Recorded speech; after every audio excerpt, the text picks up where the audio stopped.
नरेला क्षेत्र के ऐशबाग स्टेडियम के पास बना 90 डिग्री वाला ओवरब्रिज केवल पुल नहीं बल्कि घोटालों का सेतु है।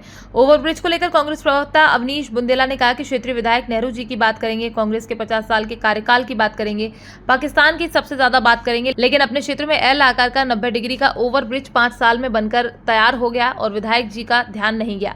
विधायक जी बताएं कि उनकी क्या साठगांठ थी, क्योंकि विधायक जी तो मंत्री भी हैं। देश में अब तक का अपने आप में पहला ब्रिज है ये। इस 90 डिग्री आकार के ब्रिज पर कितने एक्सीडेंट होंगे, कितना ट्रैफिक जाम लगेगा। 5 साल तक ब्रिज बन रहा था, तब किसी का ध्यान नहीं गया, पीडब्ल्यूडी अधिकारियों का ध्यान नहीं गया, ठेकेदार का ध्यान नहीं गया। प्रवक्ता अवनीश बुंदेला ने कहा, मंत्री जी क्या भांग खाए हुए थे?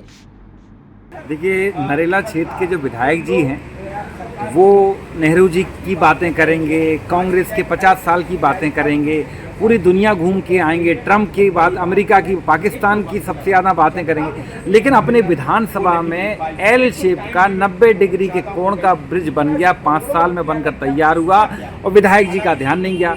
विधायक जी बताएं कि विधायक जी की क्या साठगांठ थी, क्योंकि विधायक जी तो मंत्री भी हैं और ऐसा ब्रिज आपने बनाया कि जो शायद देश में अब तक का अपने आप का पहला नमूना है।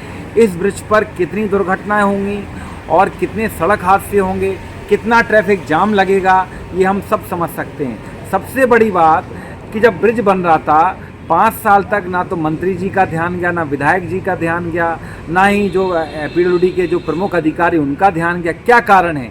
क्या जो संबंधित ठेकेदार जिसने ब्रिज बनाया है, क्या उससे किसी की साठगांठ थी, या ऐसा ब्रिज किसी के कहने पे बनाया, या किसी की प्रॉपर्टी आसपास है जिससे उसको नुकसान या फ़ायदा था? इस सब चीज़ की जांच होनी चाहिए और उस ठेकेदार से ही पूरी कीमत वसूल की जानी चाहिए। इसको सही किया जाना चाहिए। जब भी कोई सरकारी निर्माण या ब्रिज बनता है तो हम सब जानते हैं कि आसपास चद्दरों की एक दीवार खड़ी कर दी जाती है कि वहाँ आम जन जा नहीं सकता, कोई देख नहीं सकता, सिर्फ जो संबंधित अधिकारी, ठेकेदार या जो नेतागण वो जा सकते हैं। तो जब मंत्री जी देख के आए, निरीक्षण करके आए, तो मेरा सवाल यही है, क्या मंत्री जी होश में नहीं थे या मंत्री जी ने भांग का सेवन कर रखा था कि उनको ध्यान नहीं रहा कैसा ब्रिज बनना।